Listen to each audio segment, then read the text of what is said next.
Hey guys, and welcome to another episode of the Kashif Booth podcast. If you're new here, each week I sit down with a guest and we discuss their career so far, the highs, the lows, and what's next for them. In the season 2 finale, yes, guys, we're finally at the season finale. I have AR Ugas from Birmingham, who is a writer director from Birmingham. Yeah, I just said that, but I just love how dope he is from being from Birmingham and making such a splash in the industry. So welcome to the show. Yeah, man, appreciate you having me, man. I finally got invited to your podcast, man. This is my first one, so I'm excited. You know what it is, yeah. I had a plan. I was gonna come down to Birmingham and interview you and Dwayne actually, but then it was like, you know what, Zoom is just easy. So, guys, yes, we are recording via Zoom. So if the audio quality is not great, don't come for me in the comments. It's all good. So yeah. So welcome to the show. So it's great to have you on because I was thinking before we was gonna do this. I was like, I know we've known each other for years, but I can't remember when we actually connected because we actually connected through socials like Twitter. Yeah, through Twitter.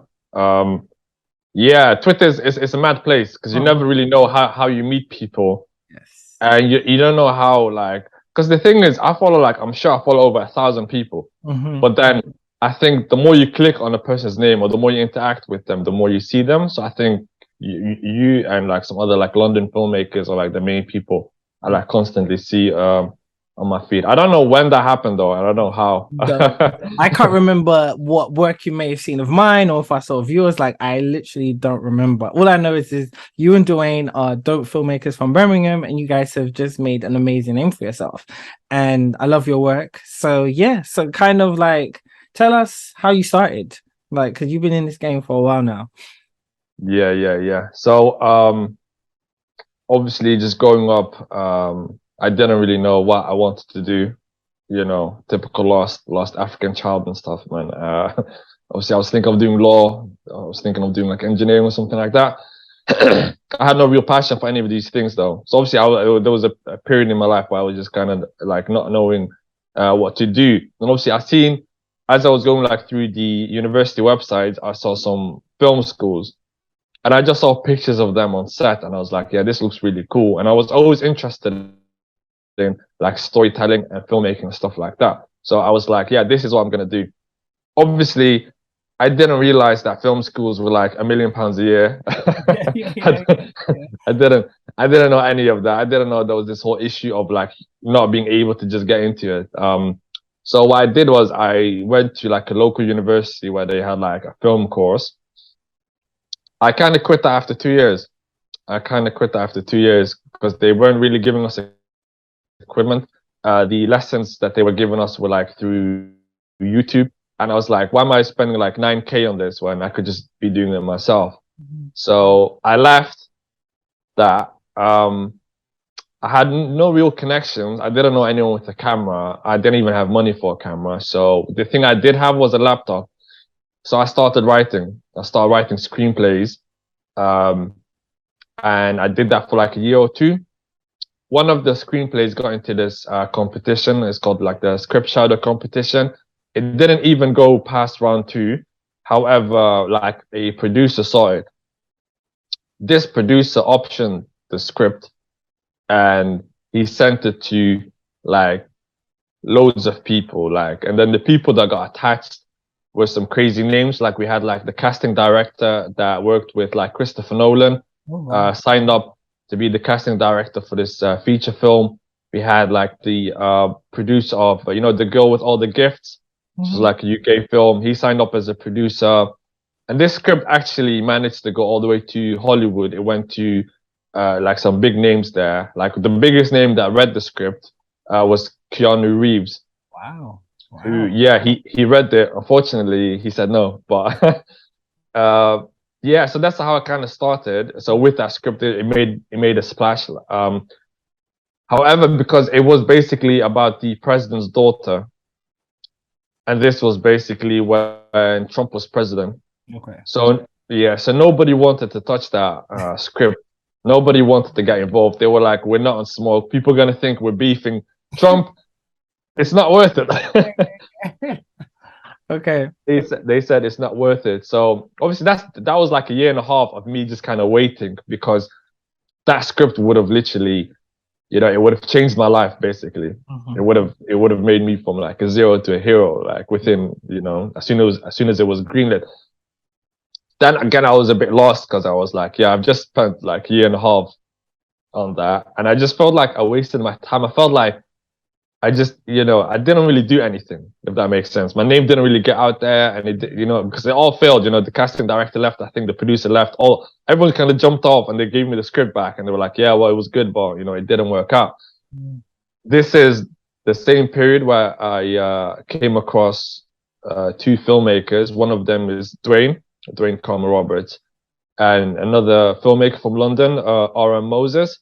Yes. Yeah. So I kind of stopped because before I used to follow just filmmakers from America, producers from America. Like I used to just skip past the UK. Like I didn't even know what was going on here.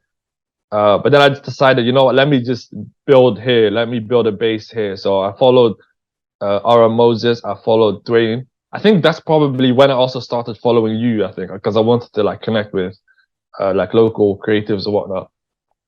And R.M. Moses, he was just like making films, like short films, like 5-minute films. But then I saw people like replying to his tweets. I saw that he was, you know, he was creating a name for himself. He was building engagement. So I liked that. I was like, yeah, there's something in there. But I still wasn't convinced, you know, because my mindset was like, yo, it needs to be, you know, at least $5 million production. It needs to be this. It needs to be. That's why. Because obviously, my script just went to Keanu Reeves. So I was like, I can't be just running around with cameras and just, you know, doing whatever.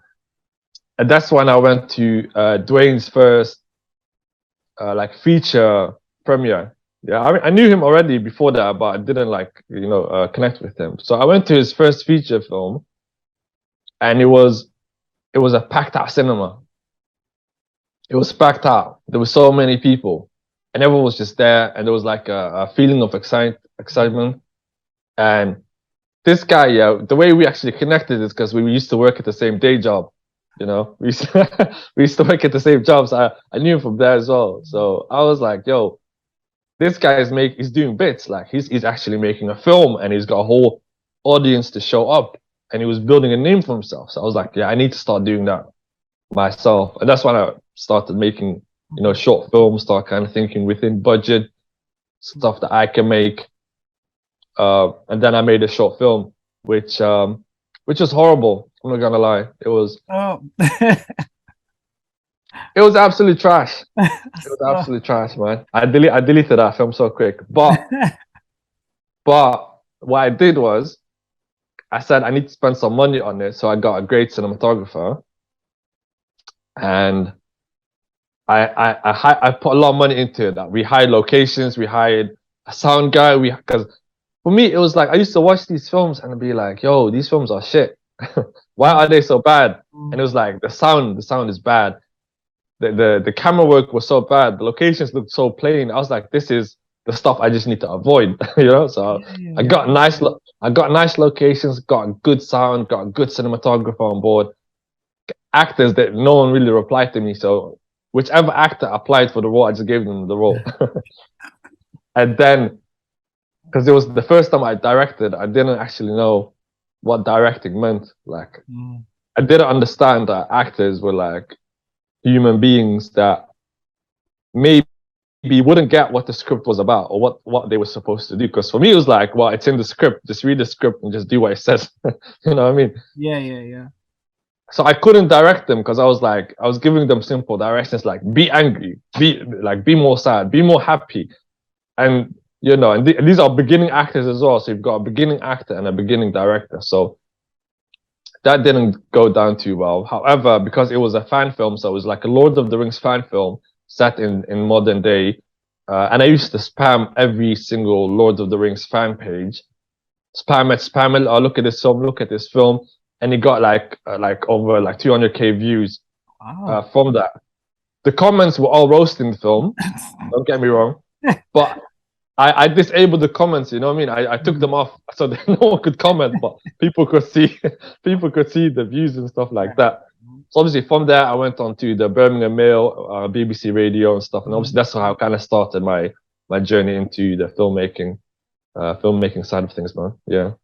That's a great journey. It's so, this is Mm. one thing I love about doing this podcast. Like when you're a fan of people's work or you see people grinding and hustling, but you just don't know like how they got to A to B. So it's really good to hear. Really, really good to hear. Because I knew briefly, I've seen you mention on Twitter about briefly about how your film did go all the way to Keanu Reeves. So to hear that journey, I mean, Mm. when you did have that, did no one really kind of like recommend you to agents or to try and get a writer's agent to kind of take a career to the next level? Because that's big. You literally could have had your feature film made, off the on your debut script. Yeah, yeah, yeah. The producer basically, I asked the producer for advice, and he was like, "Don't approach agents yet. Approach them once the script's actually greenlit." Okay. Because now it's like, oh, you're just the guy that failed, basically. If you don't, because agents they don't really care about. Oh, it went to Keanu Reeves, so what? Keanu Reeves might get like 5 scripts a day. You know what I mean? For them, for me as a filmmaker from Birmingham, that's a big thing, and for people in the UK, that might be a big thing. But in the actual industry, they're like, you're not impressed. Like, it's not impressive for you to get a no. Everyone gets no's Yeah, from yeah. bigger people every single day. You know what I mean? So for my personal journey, it was big, but in the grand scheme of things, it might not have been that big. Also, of course, imposter syndrome, Mhm. where I was like, "Nah, I'm not ready yet. It's not. I'm not there yet. I'm not there yet. You know what I mean? But yeah, maybe I should have. Maybe I don't know. But now, I was thinking about last year. I was like, should I just hit them up and say, "Hey, 2 years ago, Keanu Reeves said no to one of my scripts." But no, yeah, Because it's I crazy, think man. it's also sad to hear that, that after he said no, it just kind of all fell apart. It would have been nice if, okay, we've got, like you said, it's the industry. They always say no. It would have been nice if they actually pushed the script even more. There's plenty of other actors, who could have read it and liked it. There's so many actors you read articles where they turned down this role. Like, Will Smith turned down Django. Now, to me, I Yeah, feel like that was a good decision because Jamie Foxx killed it in Django. So that happens all the time. So I think it would have just been nice if you literally had at least like more of a push to really kind of get it made and stuff like that. But it's fine because I'm always seeing that your scripts anyway are getting into these Oscar qualifying film festivals anyway, and like they're in certain rooms. So tell us more about that. Like, what does that feel like? Because you're getting closer and closer. So there's a lot of not even potential in your writing. There's a lot of there's a lot of buzz around you, and it's just like one ticket away from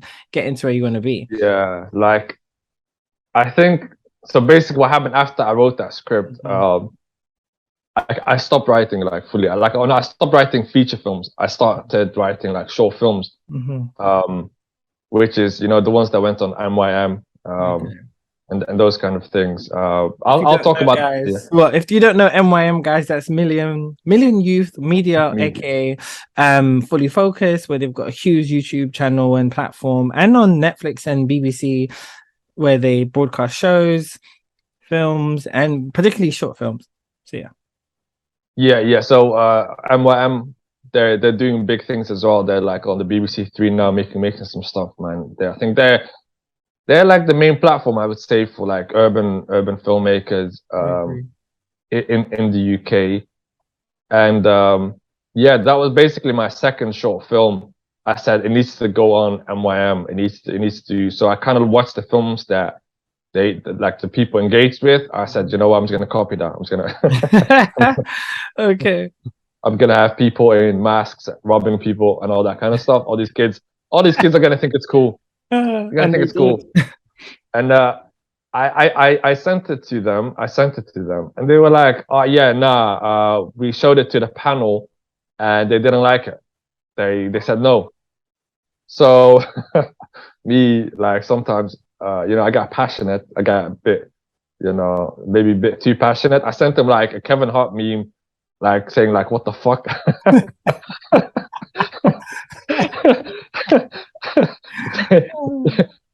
I had to like apologize the next day. I DM'd them on Twitter. I was like, "Yo, my bad for that. That was not professional of me." Yeah. And they were like, "Nah, don't worry. We all found it funny. Like, we all thought it was like very funny, and because it showed a bit of a personality. Because for me, I was like, I watched some films. I was gonna be so petty. I was gonna mention the films that I thought were worse than my films, and I was gonna say, "Do you let these actually, I think I did mention like Mhm. because they mentioned certain stuff like the sound wasn't that good or Yeah. this and that. Mm. So I was like, well, what about this film? This film didn't have good sound, and that film didn't have this, and that film was the acting was atrocious. So you can't. And then they were like, yeah, but look, these are like student filmmakers. They're young. They because it's a platform meant for like young people. You know what I mean? Yeah. Mhm. Um, but then again, I contacted them. I said, you know what, my bad. I like my aim shouldn't be, oh, it should be better than these films I think are bad. It should stand on its own feet. It should be good enough. You know what I mean? So I went back and I did like another film called Marta. That film did go on MYM. And it seemed to have like a lot of people liked it. A lot of people messaged me. Um, which the funny thing as well, like there was another project I was supposed to be involved with, and I had to like submit a film to kind of get the part. I did get the part, but I didn't get to do it at the end because of reasons. Mhm. But one of the people involved was like a talent scout for like a film school, and he said this film, even though like it has no budget or whatnot, is better than most films that I'm seeing at this film school that have all this backing, which I thought, yeah, that gassed me up. I'm not gonna lie. Mhm. Um, so I did that short film. Then I did another short film called Gangs of Birmingham, Yes. Yes. which which I'm not gonna lie, I think it's trash. I hate that film. I hate that film. It's just online at the moment because it seems to like it's got like 180K views. Wow. So I'm just leaving it on there for now. I'm thinking about deleting it by the end of the year because I'm not happy with it. Because of reasons. Again, I went into it with no real pre-production and no real like Okay. planning, and I Mm. just went into it. I was just running around with a Black Magic camera. I love that camera, by the way. Just running around the city, shooting everywhere. Um, so I made those two short films, and yeah, they had a buzz. People started reaching out about collaborations and stuff like that. But then I just got tired of making these short films. I just got tired of, the lack of funding, the lack of, backing. So I kind of started, I wanted to write my scripts again, but then, with the imposter syndrome, I was like, are these scripts even good enough? So I took some of these old scripts and just started like submitting them to like a couple of these festivals. Mhm. And they all got in, like they got into like the big ones. Mhm. They, they got into the big ones, and even the ones they didn't get into, like Slam Dance would follow it up with another email saying like it was part of the 10% of all the scripts that that we've received. So they were like, yo, don't give up because it was part of the top 10%, Mhm. but it just didn't make the final cut. But keep writing. So that Mhm. was this year, and I was like, okay, I can see that my writing's got like a lot of potential, and I need to work on that. I need to hone my craft. I need to go for more opportunities because Mhm. before I would never really apply for things, Yeah. Yeah. I wouldn't apply for things. This year I applied for several things. Like I got shortlisted by Sky twice. Um, and there was like a Netflix thing as well, which I got through to the second round, but unfortunately I didn't make like the final Mhm. interview stage. So this year has been really good and bad. I don't know. I don't know how to look at it because it's good because I'm getting in all of these rooms. I'm getting interviewed all of a sudden, and Mhm. I'm getting shortlisted, but I'm not getting it. I'm not getting the Mhm. final thing. You know what I mean? The thing I applied for, I don't get it, but I get shortlisted, or I'm Yeah. in the top 20, or I'm in the top 10, or I'm in the. You know what I mean? So it's inspiring, but at the same time, it can kind of feel like maybe I need to do something else because Mhm. am I going to do this next year as well and get shortlisted and not get picked? And then the year after that, I'm going to get shortlisted and not get picked. So I don't know what to take from that. Is the lesson that you need to keep going for these applications, or is it you need to do your own thing, like how a lot of filmmakers just like make their own feature film Yeah. and they skip past the Mhm. applications and the and Mhm. this and that, and they just get to that position they want to by their own work and not by Yeah. having people vouch for them. So I'm kind of conflicted on like what the next step should be. But Yeah. yeah, it's been crazy so far, man. I mean, it's amazing that you're getting into those rooms. But at the same time, it's nice being told, oh, you're in the room, but it's like again, I'm at a crossroads. Like, where do I go from here? I'm in the same boat as well. I just feel like there's no real like manual to actually get success. Everyone's journey is so different. So Yeah. it's like you can watch somebody else who's, making feature films or all amazing films, and then boom, they've got an agent and then now they're directing for TV and film. Or you might see people who haven't done that and they've just been able to just submit their script to one competition, get selected, and then it's through. So there's no real like good or bad way to do it, and it's just so difficult. But that's the thing with this industry. You have to have tough skin, and that's easier said than Yeah. done because self-doubt is real. Like you said, imposter syndrome is real. I think for just seeing your success, and I've seen like obviously Gangs of Birmingham and Martyr as well. So the talent's there, and that's what's getting you in the rooms, but you just gotta keep pushing. I know that's easier said than done. I mean, I've said this already on the podcast. I'm on my hiatus as well. And when I said that on Twitter, just venting, people were like, no, you can't leave film. But I'm like, yeah, but guys, it's like I've done enough. Like, where am I going? Like, I need to take a step back and figure out what I want to do. Like, So Yeah, yeah, yeah. it's because you put in that work. I've said again on my podcast, oh, people keep telling me my name's in certain rooms, or I see every other filmmaker who are my peers at loads of events, and they're like, oh, we're waiting for you to blow up. Oh, we need you here too. I'm like, that's fine, but like it's nice. It maybe boosts my ego for 5 minutes, but again, I'm still gonna go home and still trying to figure out what I need to do next. So it's just so difficult. So, but I It mean, is so difficult, and I think it's like I went to this other event the other week in London with the one of the directors of Top Boy, William Steven Smith, I think he's called, and he said something like I thought was quite profound. He said like you just have to keep going until people in front of you move out the way. okay, He yeah, said he said everyone's trying to do this thing, but they fail, and then some people quit, and then others keep going, and then the others fail, and then you keep going, and then the more people fail and quit, but you keep going, like the closer you'll get to your final spot. But at the same time, it's very nice because me personally, I'm a very cynical person. You know what I mean? I don't believe in. I do kind of believe in this the whole positive speech of believe in yourself and this and that. But then there's a lot of people that do believe in themselves and they work 10, 20, 25, 30, 40, 50 years and they don't get to where they want to get to. Yeah. And people, as you said, some people get it within 2 years. So it's about, for me, it's a lot of it is about research, investigating what they did, what they didn't do. Me, I don't listen to Christopher Nolan, Quentin Tarantino, any of these guys, because they grew up in a different era. They grew up with different people, different situations. You can get general advice from them, but none of their situation applies to any of us. Why do I listen to like even your podcast? I listen to like for example Kobe Adom, the director of Top Boy and then Lost and Crosses. I listen to his stuff because he's like a few steps ahead of me. Actually, a lot of steps ahead of me, but we came up in that same the same era basically. So I think how did he do it? So for a lot of filmmakers, I see it's film school is so important. I just clocked like I started counting the people that are on TV, directing, producing, writing, then checking where they came from. NFTS and the London Film School. I think the whole industry could basically be split up in those two schools.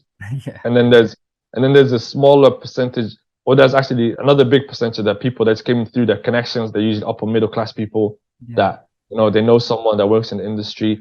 And then the smallest percentage would be probably be people like us with no support, with no real connections, just trying to hustle our way into the industry. But bro, you need to keep going. I know you said that people tell you this. I know people told you this, and you're like, yeah, whatever, man. But your name is like, it's mentioned in rooms. It's mentioned in rooms as a good thing, not as a bad thing. Sometimes your name is mentioned, and they'll be like, this guy is shit. He doesn't know what he's doing.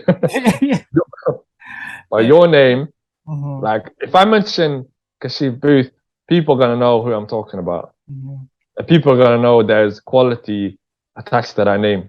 Yeah. You know what I mean? Because I've seen your stuff and it all looks good. And I think I indirected you as well on Twitter when I seen one of your trailers. Because I was like, how do people in London get all of these good cameras, man? That stuff looks good. I did not know that.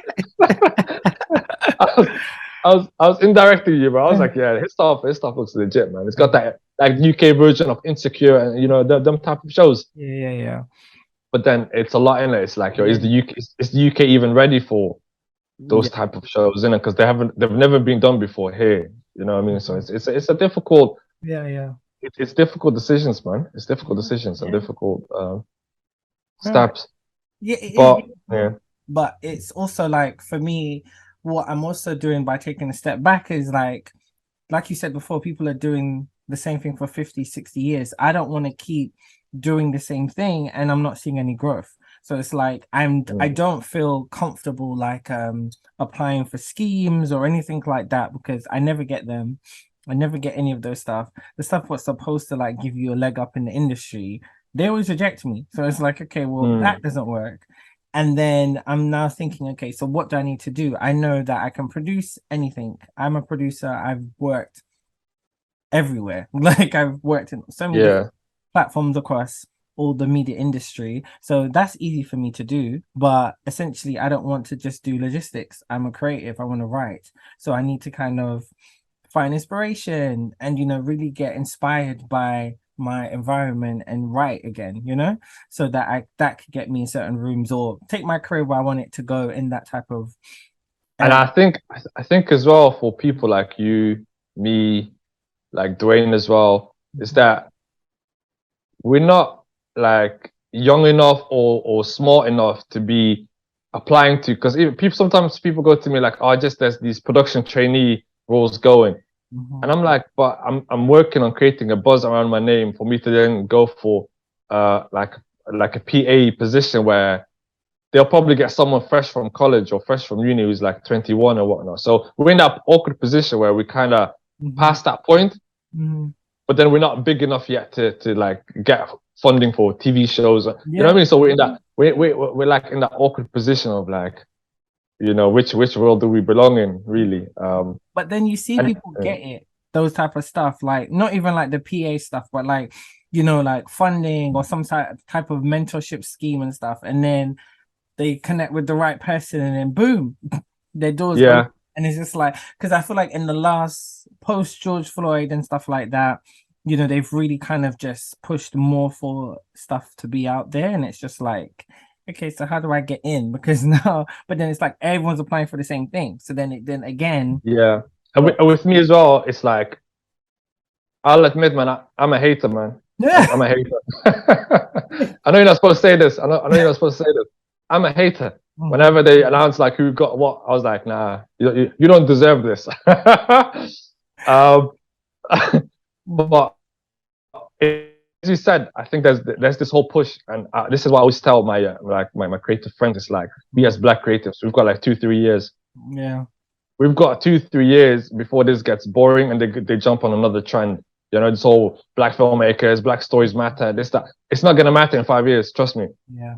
Like we either jump in now or we're left Hmm.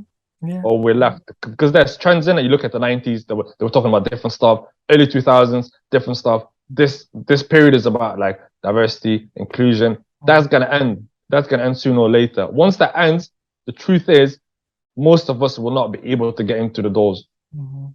Mhm. because like I've been part of Momentum, right? Mhm. Momentum with Channel 4 and We Are Parable. What's that? That's a Black Lad Yes. initiative for Black creatives. Mhm. The year before that, I was part of Backin, which is like a Birmingham like version of that, backed by the BFI, backed by BBC.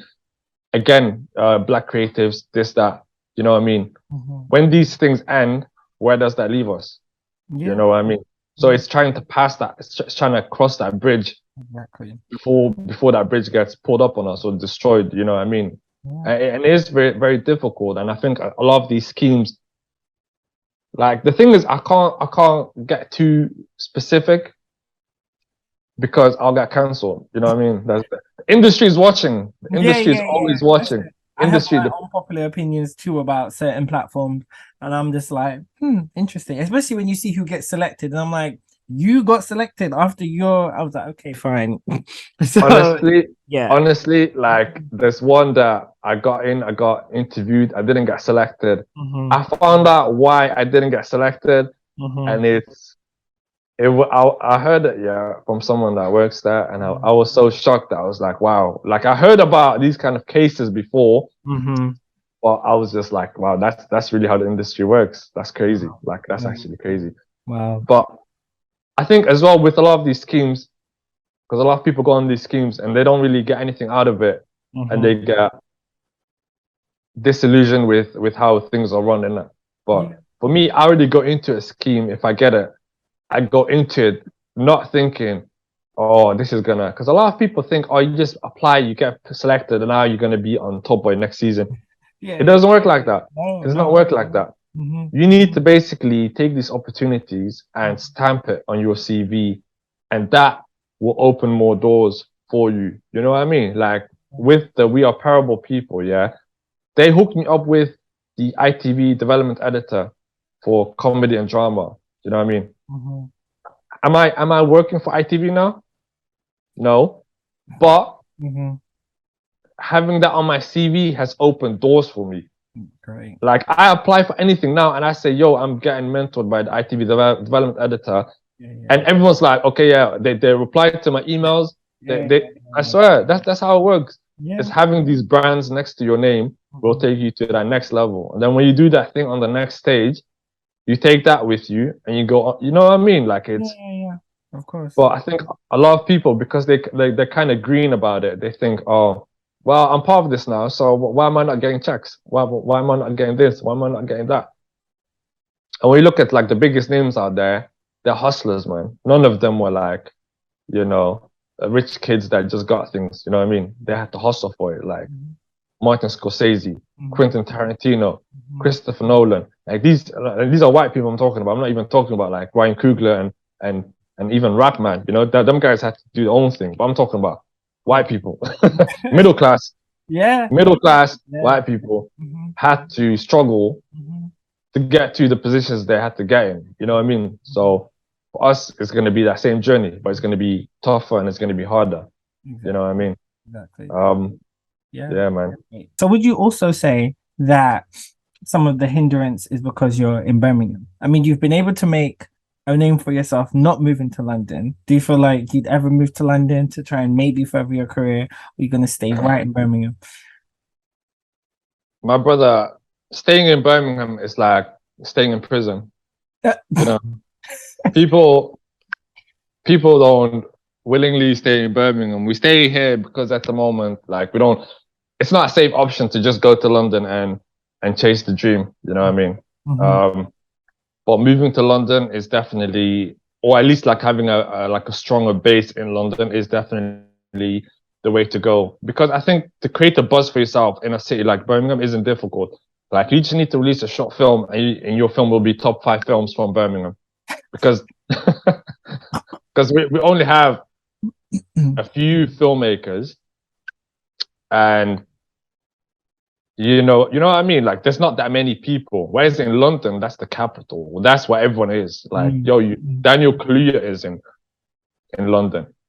All the top boy directors are in London. Like, you know, that first time I seen you, and Mhm.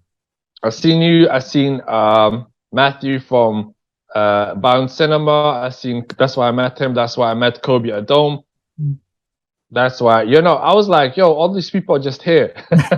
I remember that because that was I was working with Reggie Yates at the time, and it was a screening for, it wasn't a screening but more so of a panel with him I and know, yeah. Mean about their films Pirates and Boxing Day.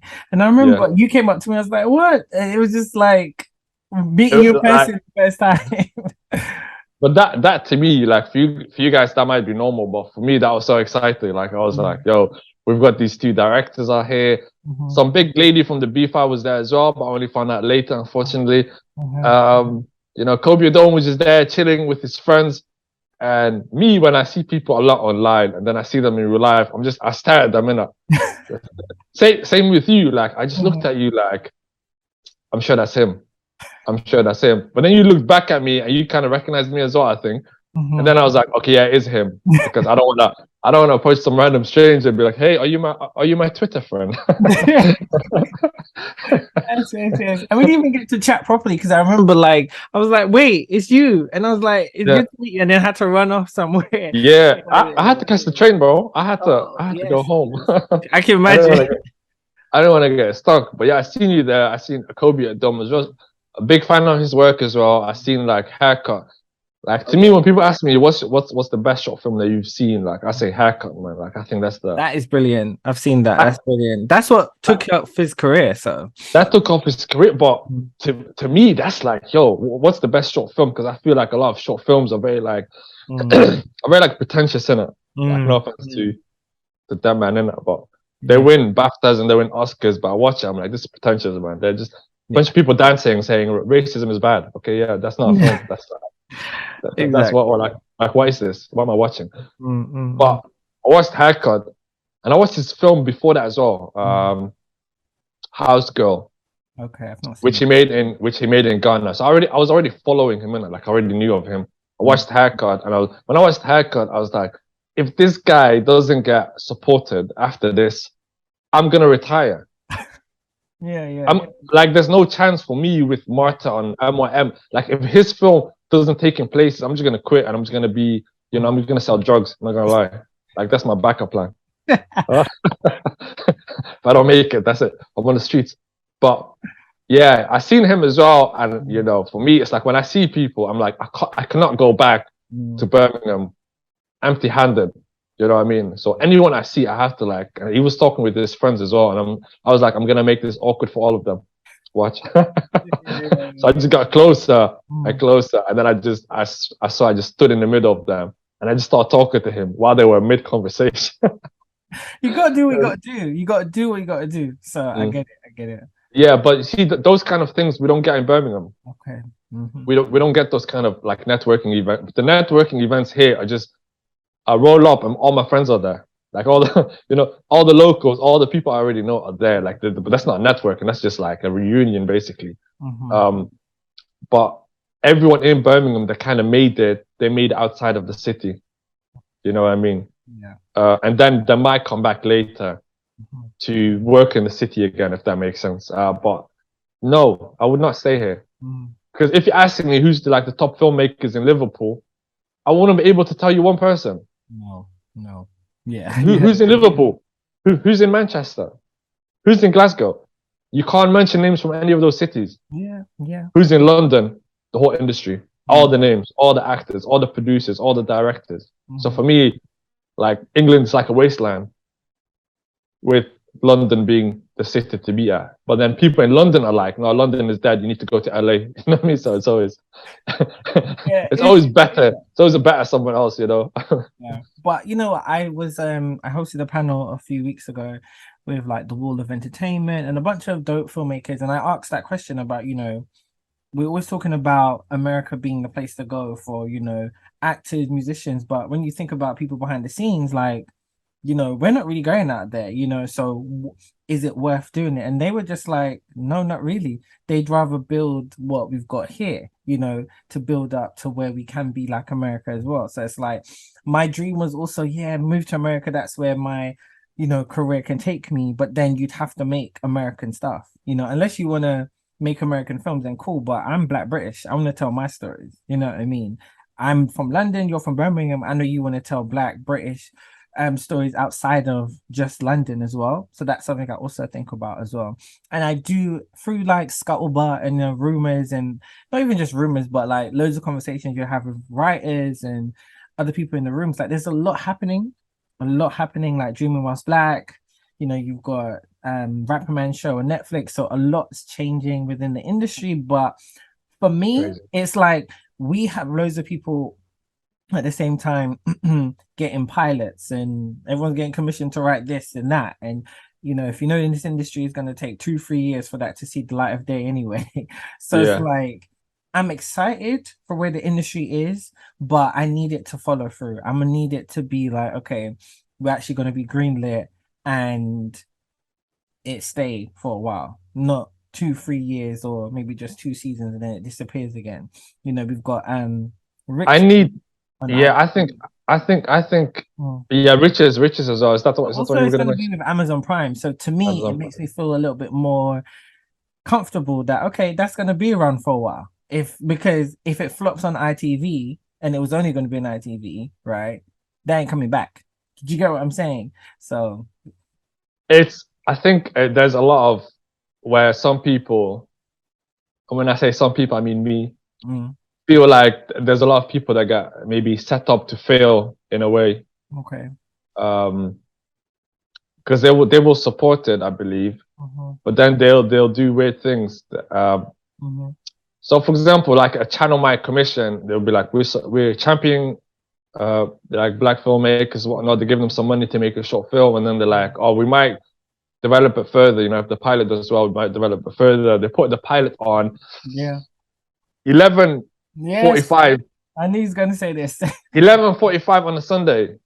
PM, not AM. Yeah, PM. Mm-hmm, They're like, yeah, if it gets a lot of views, then yeah, we're gonna develop it into a proper show. mm-hmm. I'm like, but who's just watching TV at that time, and they just show it once, and so I'm like, you're supporting, yeah, definitely, because without that money, without the production, it wouldn't even be on there, So we appreciate that, but don't make it in a way that it's gonna be almost impossible to Mm-hmm, to go through with it. So when Dreaming Whilst Black, what Salman Ajani did, mm-hmm. he amazing. Like obviously I joked earlier that like, oh, I'm a hater when I see people get stuff in it. But Yeah. that applies to people that I'm like how did you like what is going on? But with Mm-hmm. him, I feel like he fully deserves it. Yeah. I feel like I'm so happy whenever he comes back on Instagram Mm-hmm. and he just he celebrates his successes and stuff like that. And he's so humble. Like he's one of the most humble people. Yeah. Uh I know that because I DM him and he replies. That's how I judge humbleness. You know Well, what I I mean? know Johnny. I see him all the time at events, and we always Mm. chop it up. He's one of the people who are always saying to me, "When are you next? You're next. Like you need to come from like, bro. Like no one's He's commissioning." So he's one of those guys that if he likes you, if he vibes with you, yeah, he'll support you and he'll show that support. You know what I yeah, mean? yeah, A lot of people, and I don't even blame them, because that's how the business works. You know what I mean? They've made it now. They don't need people anymore. They don't have to interact with that many people. yeah, yeah, yeah, You know what it is? They yeah, don't have to DM and they don't have to network and they don't have to do any of that. They can just do that. They live their own life and they don't have to message anyone. You know what I mean? But he's one of those people that he's doing so well. And his producer as well on his latest short, yeah. Andre 5B, Yes, he's yes. doing really well. These are people I saw like 3 years ago Mm-hmm. when everyone was kind of coming up. You know what I mean? So it's inspiring to see these people blow up because I'd be on Twitter and I just see a deadline article and I see just it says like Yeah, his face. I see his face and it's like A24 commissioned this. I'm like, what? yes, When I seen that, I was like, what? A24, bro. You know what that means? Mhm. Like Yeah, it's crazy. And even people like Rap Man, mhm. that I feel Yeah, like he was doing his thing for ages. yeah. Like his music stories and whatnot. And he blew up with Charo's stories. So I feel Mhm. like every success inspires me to be like, okay, that is a way. Yeah. There is a way to move forward. There is a way to, to get things done. Even in my local scene, Mhm. we've got T Visuals, who's a great friend of mine, who's doing amazing stuff as well. Yeah. Like if you follow me on socials, you'll see me like sharing his stuff and whatnot. And always bantering with him. He's doing amazing stuff. He just doesn't share. He doesn't share it. He doesn't tell people what it is. Yeah, yeah, Because he's very secretive in it. But he's doing amazing stuff. Like yeah. you should get him on this as well if you can. Mhm. Daniel Alexander, he made a fan film, not a fan film. He made like a trailer Oh, the of Batman trailer. no, not Batman. It was Gale's Stay Away from Oz. So it was like an Oz trailer. Oh, He'd done okay. a he'd done a horror spin on it Mm-hmm. where it's like based in modern times. And Mm-hmm. I'm telling you, every big publication company or like the Bloody Disgusting, they mentioned his name. They Mm-hmm. spoke about him. They spoke about his film. And these are amazing people that are just doing amazing stuff. You know what I mean? But I think it's just like the industry needs to catch on and say, look, these people are doing stuff on their own with Yeah. no support. You know what I mean? So it's an interesting journey. It's an Yeah. interesting journey for everyone else, I guess. Mhm. And that's why I'm saying stay here. Yes, everyone's like America, America. I just think when it comes to being a musician and actor, I feel like, yeah, I get why you want to go, because the way how the industry moves out there is completely different, you know. But us who are directors and writers and we want to tell our stories, we got to stay here. We can't keep flying to America and trying to make what their stuff, what caters to their audience, you know. And the way how the industry has changed in the past, like what, 10 years, you know, with streaming platforms and stuff like that, it's just more room for us to really break through, because Top Boy would never have got the success it got on it as a reboot, you know, because that's Yeah, what people don't know. It's a reboot, you know, so technically yeah, like 5 seasons, you know, with the upcoming final season coming out soon. So that's what we got yeah. to do. I'm not gonna lie. Like, Oh, I do want to. I want to stay in the UK. Probably have a base in London, but for me, it's like a personal journey as well. You know what I mean? So if an American production comes yeah. through, I will snake everyone. I'm sorry. Yeah, I totally I'm understand I'm that. Listen, yeah, I'm yeah. sorry, UK. I'm out of here. I get it. I get it. I get it. I get it. No, I get it. No, I always say, look, I don't think I'd ever want to move to America, but hey, if someone wants to Yeah, offer me a job or there's something to work on and I spend like 6 months of the year out there and I come back, yeah, I would do that. I would definitely do that because it makes logistically and, you know, career wise and career path, it makes sense. I think it was Danny Boyle who said like the UK doesn't make good filmmakers. He said something along those lines Mm, recently, which I thought, it's true and false at the same time. It's true because when we see all of these big names popping up in America, mhm, like Ari Aster, even people like Jordan Peele, mhm, people like Ryan Coogler, mhm. the guy who made Waves, I can't remember his name.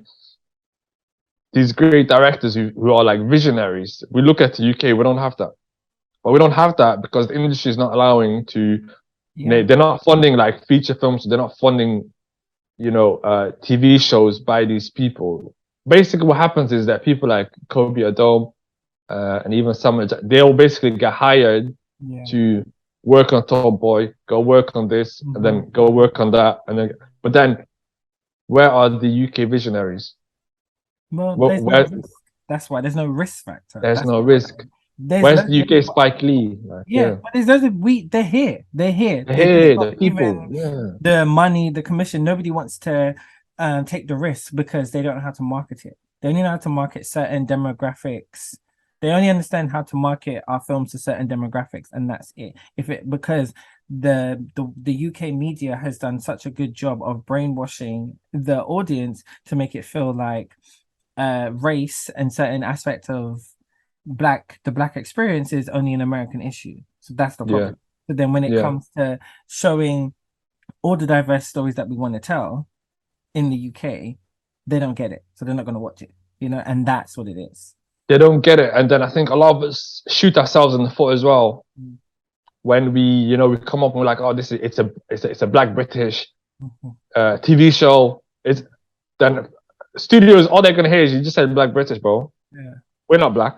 yeah. Like, why would we invest in this? Why would people watch this if they're not? But Hmm. no, like Fresh Prince of Bel-Air. Hmm. Everyone watched that, Exactly. bro. At Exactly. home, because Hmm. I grew up in the Netherlands as a kid. I used to live in the Netherlands. People used to love it there. My Yeah, parents used to watch Arab TV and it used to be in Arab countries as well with Arabic subtitles. A global phenomenon. exactly. Exactly. It was a black family and the supporting cast was black. The extras were black, Exactly. Exactly. and it So worked. It worked. So don't come and say it's not gonna work because of X, Y, Z. yeah, Like, exactly. but even in the UK, because I don't want to just say it's a race issue, because even like white led films or whatnot, there's Mhm. no risk. Mhm. There's no You're good. right. You're right. There's like for me, I'm not even inspired by America. That's the crazy thing. I Mm, look at South Korea. mm, I mhm, look at Old Boy, mm. Parasite, Yeah, man. Memories of Murder, even that Brilliant. TV Brilliant. shows like the TV shows like Squid Game. Hmm. That zombie film on the train. I watch these films and I'm like, that would never ever ever get made here. No, only as a reboot Ever. or a remake. You know, that's Only it. a, Hmm. only as a remake when they're like, oh, it's been successful, so now we're gonna do the same thing as well. Hmm. But at the same time, if you look at America, the majority of black filmmakers that came out received support from the previous generation, Hmm. which is what's lacking here in the UK. it's lacking in the UK. But then a lot of these names will complain about no like representation, stuff like that. But if we look at Ryan Coogler, his first feature film had Forrest Whitaker as like I think as one of the executive producers. This other guy, I can't remember what film he made. He had like Spike Lee as one of his executive producers. You know what I mean? These big names that we've got in the UK need to also step up, and they need to, you know, because even just being an executive producer, even it doesn't have to be money. Even if he just gives you £5, bro, as long as he gives you his name, you can do amazing things. So I think that's what needs to happen now. Like people like Steve McQueen, he's doing amazing stuff. Steve McQueen now needs to, I agree, mentor and bring out the black filmmakers that we've got. Just to spin back to Aaron Moses as well. He's doing like a new short film. But this brother has been smashing it for a long time. Yeah, before he went to NFTS. Yeah. Before he went to like I think it was London Film School. I think or anything. I'm not sure one of the. But before that, he was smashing. He had Letitia Wright from Black Panther. Yeah, she was saying like she was randomly mentioning him on a panel in front of people. Like, oh, this Aaron Moses, man, the stuff he makes, it's amazing. How is it possible that people see his work and people like are inspired by it, but then they don't grab him and they're like, yo, let's make something with this guy. Let's support him. There's a lack of support, So I hope that this generation, even you, me, Kobe, Adom, Salman Ajani, Rapman, all of these people that are like now entering the industry, taking over, that we inspire, and not just inspire, because inspiration doesn't mean anything. I can't pay bills with inspiration.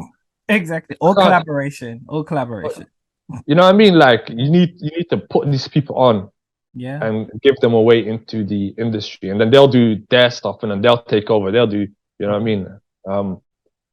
But I think the UK is in a good place. I'm not gonna lie, it's in a good place at the moment.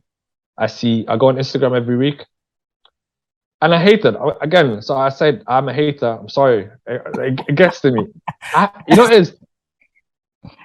It's this podcast. Yeah, I feel like a lot of people come in there, they're being fake, and they're like, oh yeah, I'm this and I'm that. I want to give my true self. You know what I mean? I think a lot of people are going to be laughing and relating to what you're saying. because it's like, every week I'm going online and someone else is posting another W, another win, another success, and I'm getting pissed off now. I'm like, yeah, that's enough. Well, I was just about to ask you what's next. What's next for you? What's next? So for me at the moment, so basically I'm writing a commissioned short film at the moment. Oh, great. I can't speak too much about it. I can just mention the budget, because the budget always gets people, man. Short film, but it's 25k. Okay, nice. And I'm like, yo, I've never worked with 25k in that, so I'm sweating. Okay. I'm sweating, because if this film does bad, that's it. I'm gonna retire. You'll be fine. You'll have a producer. It's someone like me who's a producer. It's my job to be able to give you the realities of, okay, what can fit into a 25k budget. So you just write. Yeah. The thing is, like, as a writer, you always, because you have no control other than the script. You know what I mean? So I don't know what they're gonna do, and I don't know how it's gonna be received. Okay. But I know it has that budget. I know they're gonna shoot it next year. Nice. And then there's some other stuff as well that I've got. Like, but I don't think I can mention those unless I want to get sued. Okay. Well, that's exciting. Even though you're a hater, I love to see the W's coming through. So then I'll be hating on you. Oh my days, man. Yeah, but same with you, bro. Like, I know you're taking a little break, you said, which is, take that break, bro. Yeah. Take like last week I went to like Barcelona for like 3 days. Just clear your head. Like, don't, you know what I mean? Just chill, experience some stuff. You know what I mean? Because you can't be a storyteller if you don't have stories of your own. You know what I mean? If you don't have life experiences, if you don't have that, and the struggle is going to be what builds character. You know what I mean? Sometimes, it builds character. Like, I truly believe it builds character. But now I'm like, yo, I've got enough character. The successes need to come in.